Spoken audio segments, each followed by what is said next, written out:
This is the X-Zone Broadcast Network, broadcasting worldwide on broadcast affiliates and satellite program providers, including CNN Broadcast Network, Sirius Satellite Network, Star Media, Good News Radio Network, Angel Broadcast Network, Wiki Broadcast Network, and WPBN TV. For more information on the X-Zone Broadcast Network, visit us at www.xzbn.net.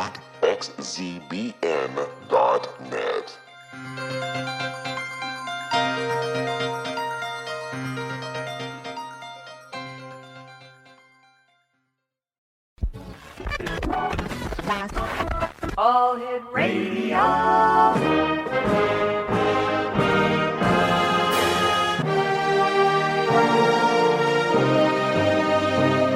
Welcome to the X-Zone, a place where fact is fiction and fiction is reality.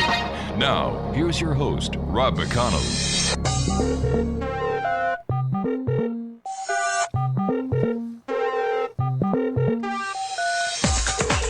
Welcome back, everyone. This is the X-Zone. I am Rob McConnell. We're coming to you from our broadcast center in Hamilton, Ontario, Canada. Worldwide toll-free, 1-800-610-7035. My email address is xzone@xzoneradiotv.com. On all social media sites, X-Zone Radio TV, and our main website, www.xzoneradiotv.com.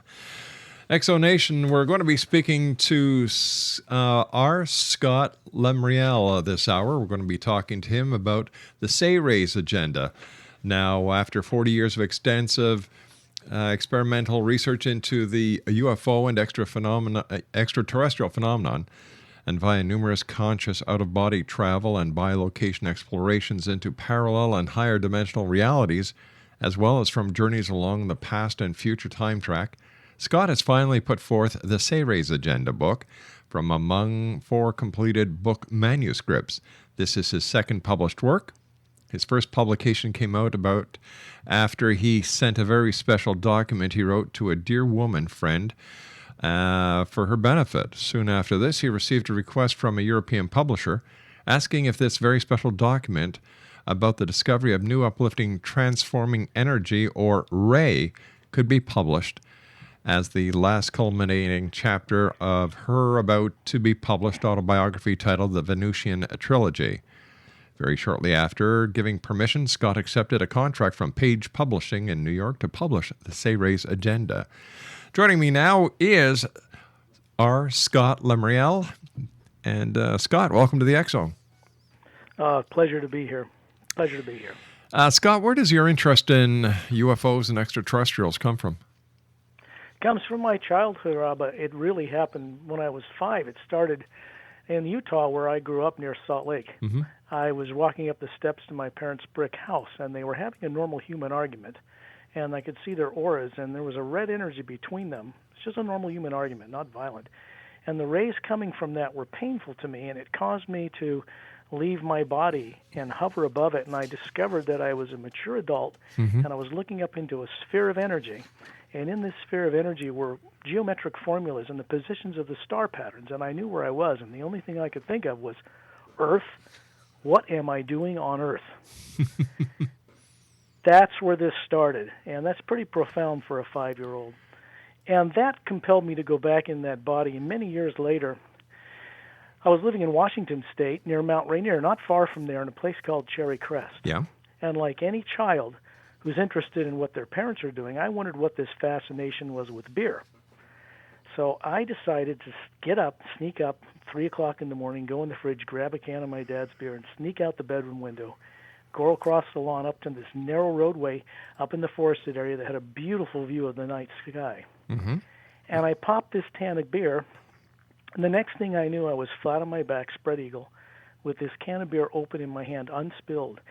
And I was looking up above this telephone pole about 50 feet, and there was a disc-shaped craft pulsating from blue to white light, no sound. And I experienced immediately that whoever was on board was human, very benevolent, and I had none of the negative experiences that so many people have had with UFO abductions. And I started to experience a telepathic kind of download or exchange between this being and myself. That went on for maybe 15 minutes. And then the craft just started pulsing from blue to white light faster and faster and faster until it shot straight up into space. Now, I got up, dumped the bear can out, put it in the trash, climbed in the bedroom window, went to sleep, never told anyone. I never told a soul. About a week later, I was coming home from a choir practice at about dusk. And this bus would drop us off at a little wooden shed. Actually, it was just myself. It would drive a couple miles up the hill, drop me off, and then I'd watch it till it disappeared in the trees a couple miles below. I took another step, and my head got pulled up by some benevolent force. And I was looking up in the sky, maybe at 5,000 feet, 10,000 feet, two groups of the same type of craft I'd experienced a week earlier in triangular formations, two of them. They broke apart and they did all kinds of the dance through the sky, showed me what they could do, regrouped, and then just tilted towards me and shot up into space. The same kind of experience I had earlier of benevolent beings aboard those craft, and no fear, and some kind of telepathic communication. Then I just walked home and I told no one. This was decades ago, Wow. so probably a good thing I never told anyone at the time, my parents or anything else. This was at a time when there were many, many sightings of UFOs around the planet, particularly about Mount Rainier. All right, And stand this started- by, Scott. You and I have to take our first commercial break. We'll be back in 2 minutes. No problem.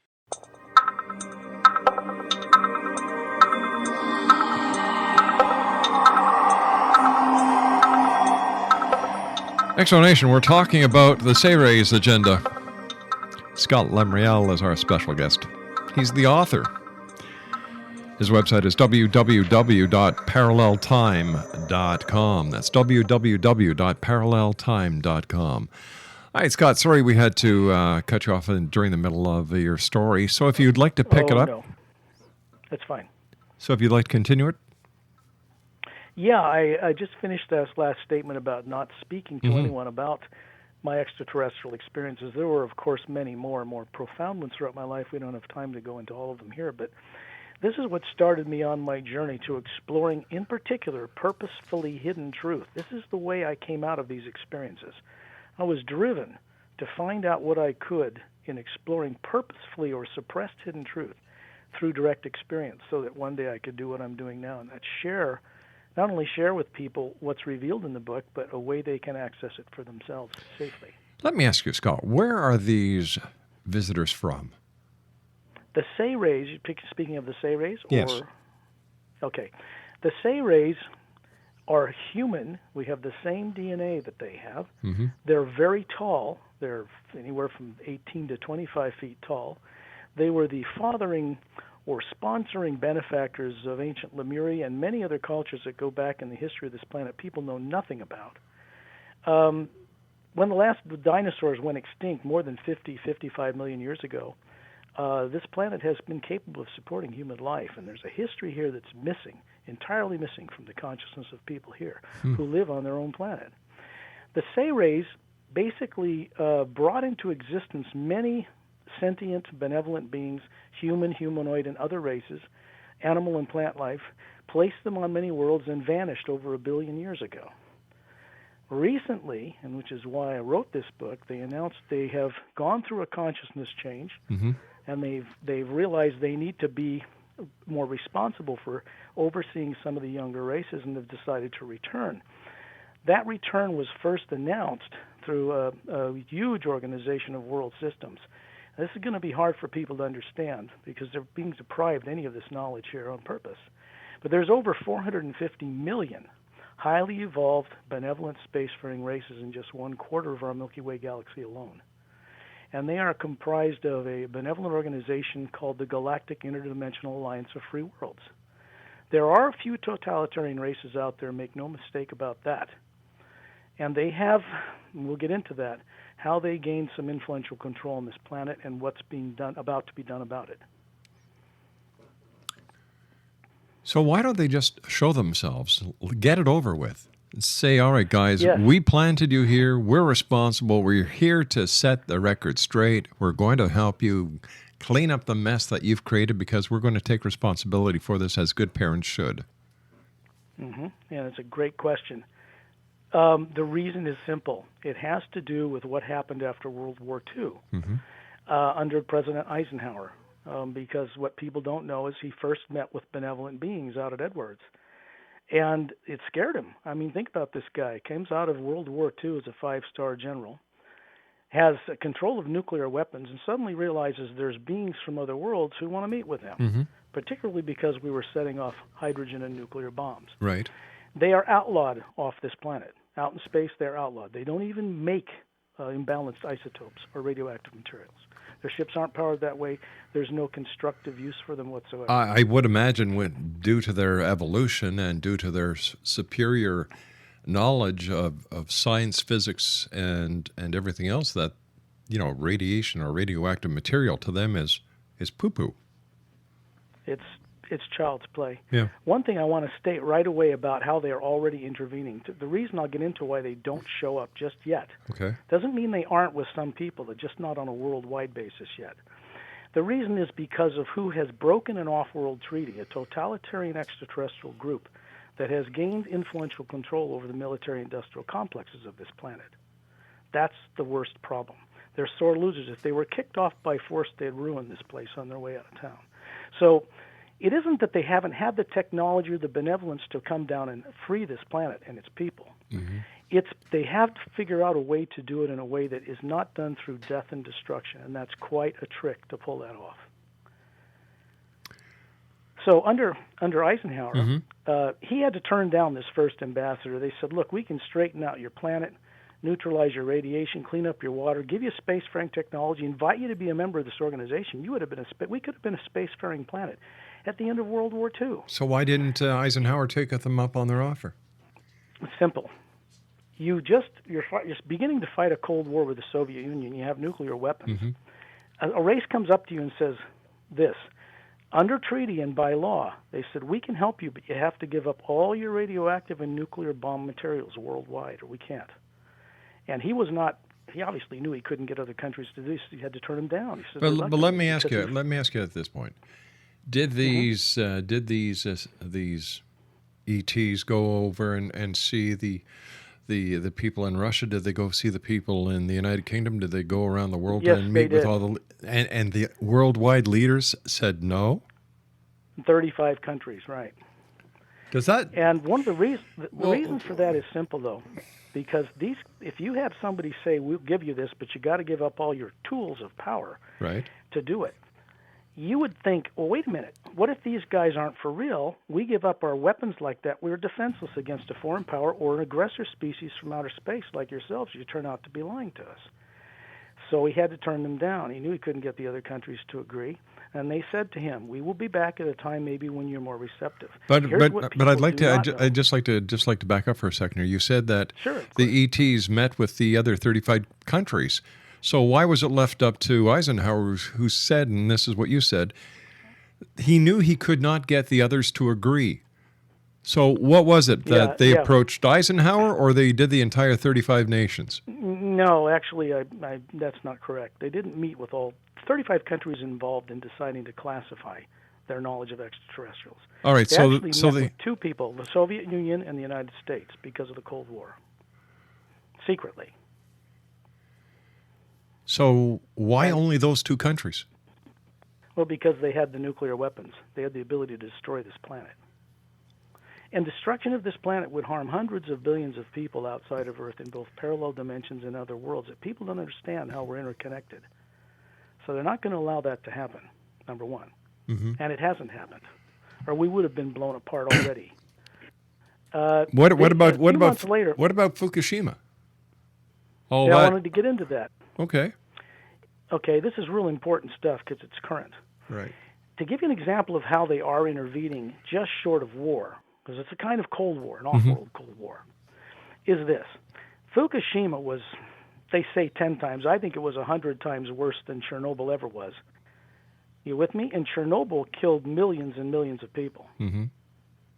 Okay? Fukushima has not done that. And the other interesting thing is that recently water samples were tested along from Alaska down through the Pacific Rim all the way to South America. A month ago or so, there were 60 rads of radiation coming to shore in the deep sea kelp beds and in the water. as you may have heard in the news, and I had separate people test this, and a radio show host in Washington has already done his own testing as well. That radiation in the sea kelp and the beds and offshore has disappeared. It's vanished. It's not there. It's gone. And you're saying the ETs did this? I'm stating that as a fact. They did. What are you basing the fact on? What evidence? What evidence do you have that it was the ETs? Well, the only evidence I can bring to the show is my own experience with them. What I want to share later in your show, we're getting a lot of feedback here, I think. I'm hearing my own voice in the phone a little bit. Anyway, what I want to share with people in your show at some point, with your permission, is a way for them to access, experience, or waking up this knowing, their ability to plug into the universe and find this out for themselves.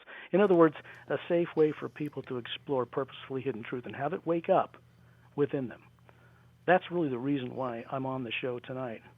Is not just about the book. It's about providing people with a constructive, benevolent way to explore what's revealed in the book and what we say on the show for themselves.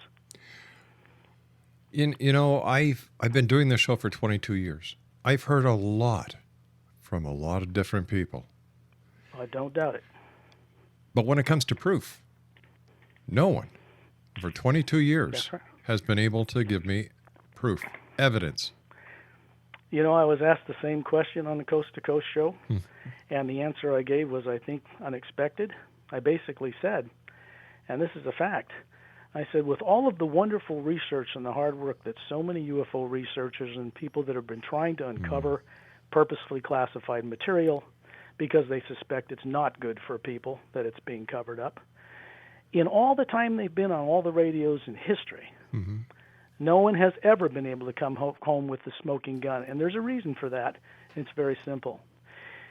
This classified arena of people uses off-world technology to not only control the press and other areas of avenues of actually the smoking gun, they can task satellites. They have the ability to see caverns underground, any of the ancient Sumerian records, anything anybody's ever dug up anywhere on Earth.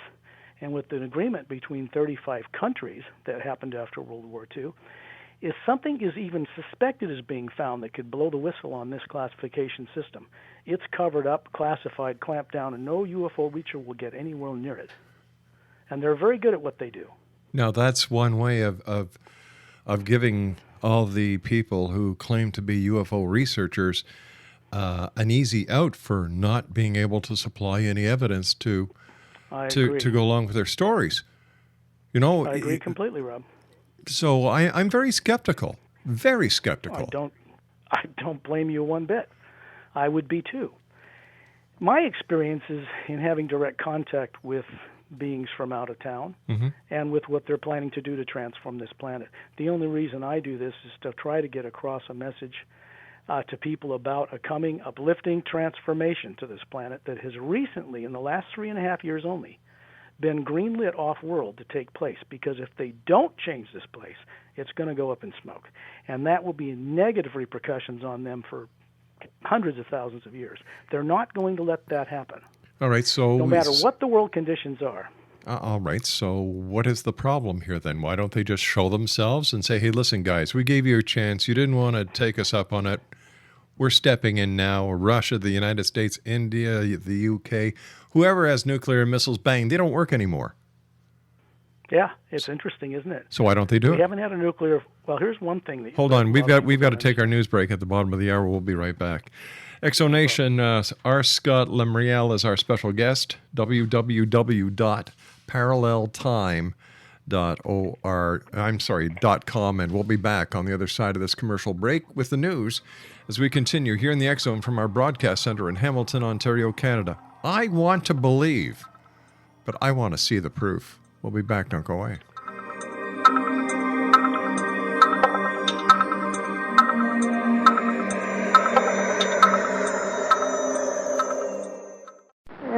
Emergency? This is Elijah. What? Elijah, you know Elijah? No, I don't. Well, they know me down at the police station. Hey, why does that keep beeping like that? It's on a recording. Oh, hey, a recording. That's great. I'm being recorded?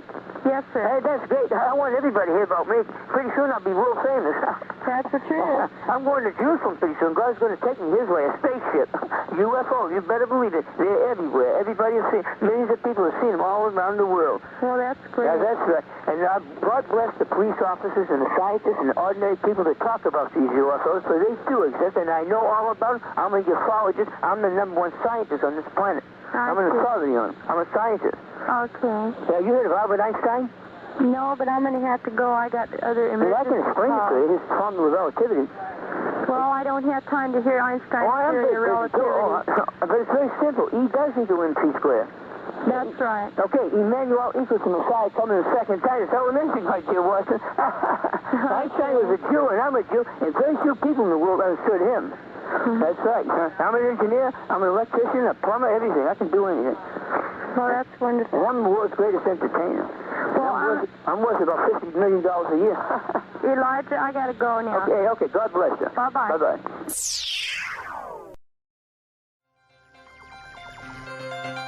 This is the X-Zone Broadcast Network, broadcasting worldwide on broadcast affiliates and satellite program providers, including CNN Broadcast Network, Sirius Satellite Network, Star Media, Good News Radio Network, Angel Broadcast Network, Wiki Broadcast Network, and WPBN TV. For more information on the X-Zone Broadcast Network, visit us at www.xzbn.net.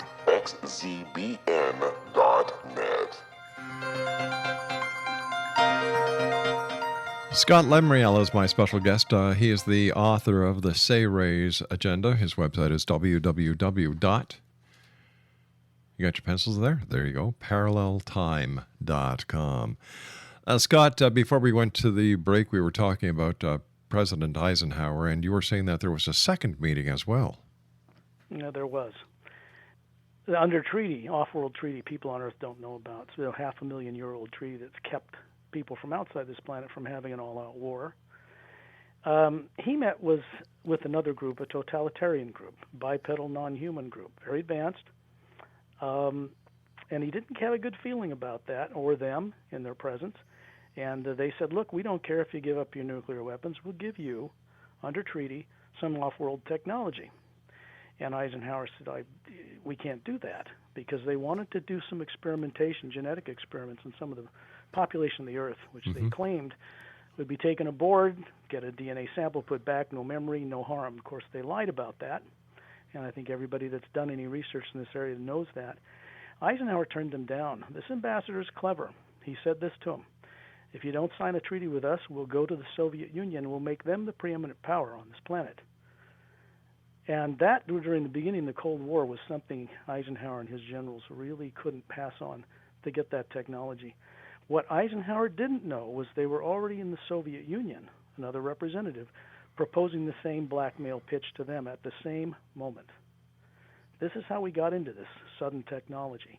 And if you look at the condition of the world, it isn't from benevolent entities that this came about. This is critical information. People need to understand this. And how did you come across this information? During my explorations and contacts, when you get off-world and look at this planet, and you look at it from a perspective of beings who have never been suppressed here, you get to see a real history of Earth and the solar system.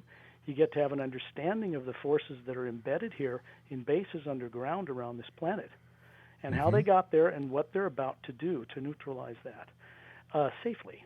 Because to do it, for them to land, to answer your question before, for them to openly declare themselves, and I'm not even talking about the Say Rays now, I'm talking about the Galactic Alliance, beings, human and otherwise, who are very evolved, but not as evolved as the Say Rays. If they just showed up, there would be war, there would be battles, there would be death and destruction on this planet, the likes of which you can't imagine. So they had to come up with a way to neutralize the implanted, and I mean implanted, terrorizing control mechanisms in the electromagnetic fields of the totalitarian awful races and in people on this planet who don't even know it's been done to them without their permission. These things are implanted in the electromagnetic field at a frequency below the level of awareness of people, and it's reinforced through the satellite system. That has to be neutralized, both off-world in beings and on-world, if we're going to solve this problem on this planet. How many people besides yourself who are born on this planet know of this?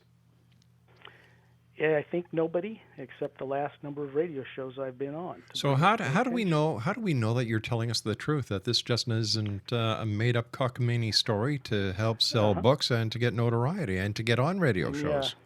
Yeah. It's such a controversial book. I mean, I don't think it'll ever be a bestseller. And that's not for money. No, but how do we know this? How do we know that you're just not some kook who made all this up? Here's how. Okay. There is and you have to take this with a grain of salt, Rob, but if you try it in the privacy of your own home, if the listeners try this, one thing I can guarantee them, they will begin to have direct experiences safely about exploring purposefully hidden truth that's been suppressed. That statement I'll make on the air. Okay, so how do we do To this? prove it out, okay, there's an ancient name. It's not native to this planet. It's a word, actually, a vibratory word, like a chant in a way, if you want to look at it that way from an Earth perspective, that races out there use to keep from ever acquiring a subconscious mind. A normal human being on another planet lives 1,000 years, minimum. They are telepathic. They have photographic memories. They use 100% of their brain, not 6 to 10 like we're told we're able to access here on Earth. And they use this word in order to plug in, and all human beings have this ability, if it's not closed down, to plug directly into the omnipresent force that underlies and supports all of creation. You want to call it divine spirit, you can call it whatever you like. But it underlies and connects everything. And human beings have the ability to plug directly into it. And that ancient word, which goes back billions of years, is known as Hu, H-U. Hu, and it sounds like this. Hu, a round whole tone done on the outgoing breath or silently in your mind. But what it does, and this is for people to experience for themselves, it vibrates the head upward or the pineal gland in the center of the brain only. And you have to experience, and it's very easy to experience. But when you do this, it opens a door. And that door goes through the pineal gland. And the pineal gland, which is the size of your thumb, has one vein in and one vein out. There's the strongest blood flow of any part of the body through that. Inside is a clear liquid. And the inside of it has rods and cones like your physical eyes. It's connected to the optic nerve, what they call the third eye. And this actually is able to tune into these rods and cones into different frequencies, into other realities, other planets, other dimensions. Human beings have the ability to go out of their body through that door once it's open. And the Hu accesses this and then connects you to an energy and beings who are benevolent only, who can help people uncover purposely suppressed hidden truth in a safe manner. And the safety goes with that. In other words, what I'm stating is, say a reptilian being from another planet, a spacefaring being came up to you, wanted to have you for dinner. If you hewed right then and there in front of them, what would happen would so shock you that not only would you be protected, but you'd watch what it does. Now, this is a very bold statement, but there is protection that comes with this, especially now, because that has to be provided for people on Earth if they're going to get through what's coming up. All right, so let me just try and put some order into this rather amazing statement. We've got extraterrestrials who met with both the leaders of Russia and the leaders of the United States, President Eisenhower. Eisenhower, talking on behalf of 35 other nations, as I understand it now, said, no, we don't want to give up our nuclear weapons. We don't want to chance anything because we don't basically trust you. So, get lost. So get lost. Eisenhower was a good man. All right, so I'm paraphrasing here. Yeah, he was a good man. Okay, hold on here. Okay, go ahead. So then we've got these visitors from way out there who've been visiting this planet, who can actually fix everything on this planet, give us back. Easily. Okay, but because of the egotistical idiots that run the countries, they said no. It's deeper than that, Rob. Well, what is it then? What is it?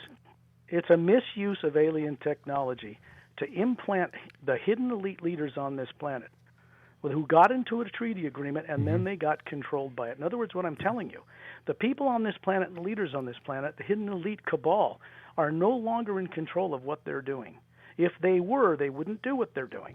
All right, now you're coming up with this fantastic story, which I think is a great story, make a great movie. But how? I'm having a hard time buying it, to be honest with you. That's good. That's good. I really am having a hard time because I don't believe that President Eisenhower had any meetings with any extraterrestrials. I don't believe that there was anything called the MJ-12. I don't believe that there was a crashed UFO in Roswell. I think there's a lot of nuts out there who have nothing better to do with their time than to create all these stories, create all this fiction, because they have a hard time dealing with reality. Exactly. I couldn't agree more. They're kept so busy paying taxes and watching the dumbing down process. No, I don't think it's a dumbing down process. I think that these people didn't have the ability to be smart in the first place in order to be dumbed down. I see what you mean. I don't agree there because I understand so much I wish I could express in one radio show to you and to your listeners for your benefit. Truly, I tell you, I'm on the air for your benefit. It's not about money or fame or fortune for me. I can. So once again, here you are, a single warrior, telling your visions, your experiences, to try and help the world when you've got these so-called extraterrestrials who could easily do it. Yep. So why don't they?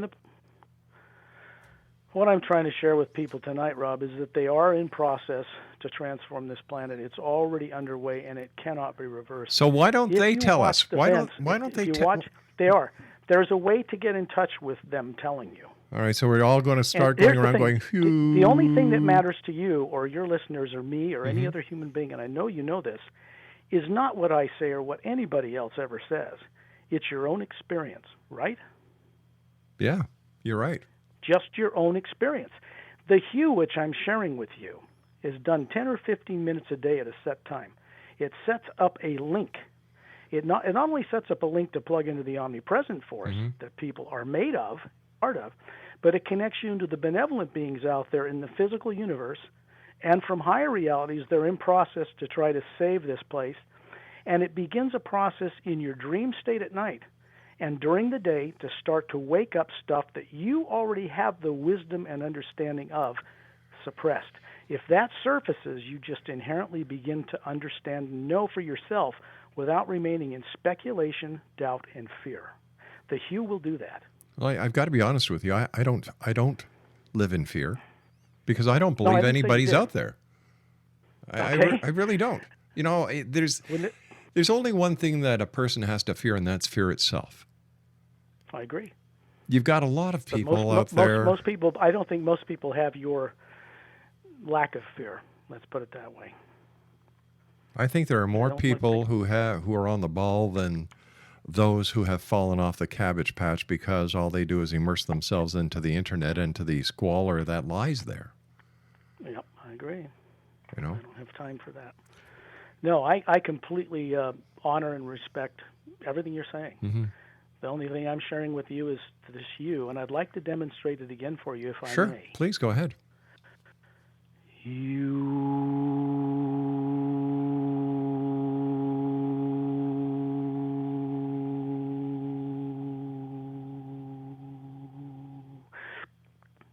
When you do that and pause for a few minutes with your eyes closed, you usually imagine someone you love.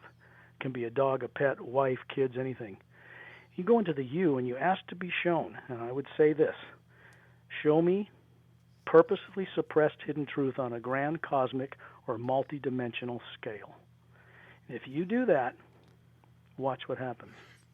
It's an individual experience, and the only way anybody can gain this experience is through that. You ask me why they don't just come down and land and announce themselves. There's so much more involved to do that safely than people could comprehend right now.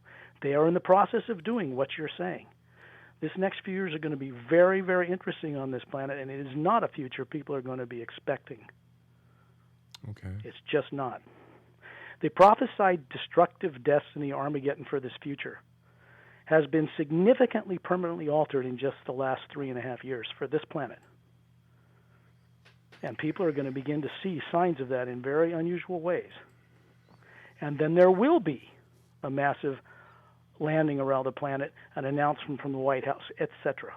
Okay, let me ask you this. Are you a believer in God? Do you believe in the Bible? I'm a believer in God, and I believe in any book or any work that inspires people to higher evolution. Okay, so having said that, in the Bible it says, "Thou shalt have no other gods before me." Are you putting these space visitors on a level of God? No, I'm putting those space visitors on a far more advanced level of understanding of what God is than people on Earth have available to them right now. And they deserve to know it better. They deserve to have a more conscious experience with Divine Spirit. They deserve it.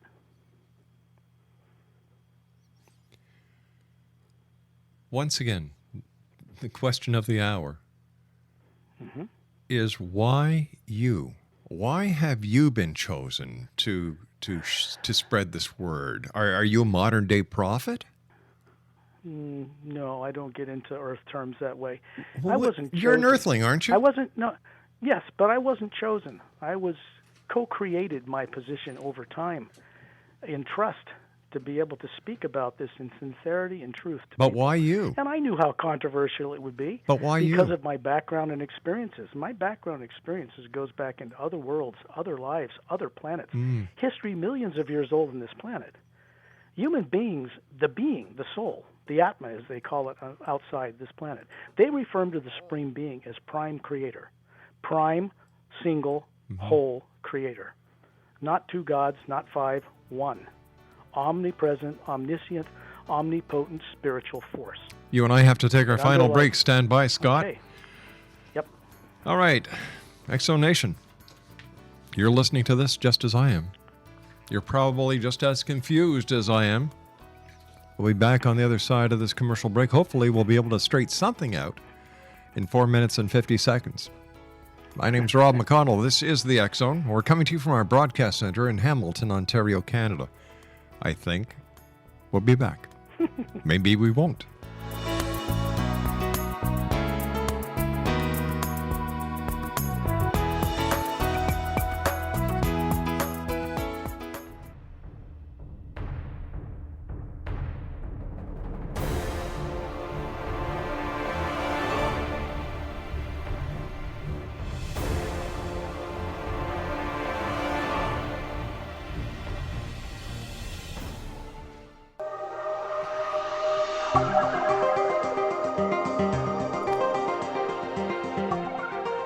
Exonation, this has got to be one of the most interesting hours we've had this year. Scott, you say you've got that you've been, if I understand you right, you're trying to tell us that you've been around before and that this is nothing new to you in this lifetime or past lifetimes. Am I correct? It's correct, except most of that started waking up when I was 5. Just in this lifetime? No, there have been times around the wheel where people are learning how to become co-workers with the Supreme Being, or that's why we live and exist as soul, is to learn one day to be trusted with that freedom that goes with the responsibility along with it. Underneath it all, everybody knows that we're here for a reason. Okay, so let me ask you this. With these Seres, this benevolent group who are here to save the world, why did they let the atrocities happen in World War I? Why did they let the atrocities happen in World War II? Why are they letting people die of hunger around the world today? Why are they letting all the wars go on if they have the ability to save the world, save the planet, save the people? In my opinion, if they don't step in, they're not nice. I agree. And the answer to that is simple. They weren't around the physical universe, this physical universe of planets. They split. Nobody knows why, but they vanished over a billion years ago after setting up a lot of life, benevolent worlds, and let them have at it. The destructive nature, the negative nature of things, aside from extraterrestrial influence after World War II, both good and bad, is a result to a large degree of what people have done with what was given to them. You can't blame the Seres or the Seres for what has gone on in the death and dying of people, disease, the suppression of true cures for disease, anything you can think of people have done for power and money here. What I'm trying to share with people here is normal human beings do not behave this way towards each other on any other world. They're out of the squirrel claims. If I were to give you classified documents tonight that would show you the treaty was signed under Eisenhower and how this worked and what they hushed up to get this off-world technology, all you would have is a piece of paper with some writing on it. The question of doubt and whether it really happened would still be in your mind. You still wouldn't have the experience. I say it's better for a person to get into this omnipresent current they claim they love, divine spirit, and listen to it and talk with it and get involved in the great amount of life that is in this huge, vast creation. Not just the physical universes of 400 billion galaxies, but other realities higher than this, higher heavens. And human beings have the ability to plug in and understand this. They always have, but not on this earth. Now, the reason the Sayres agenda came out is to begin to announce the decision that was recently made to intervene openly in changing the negative aspects. In other words, what they're about to do is retire evil as an experiment on this planet. I would restate that again.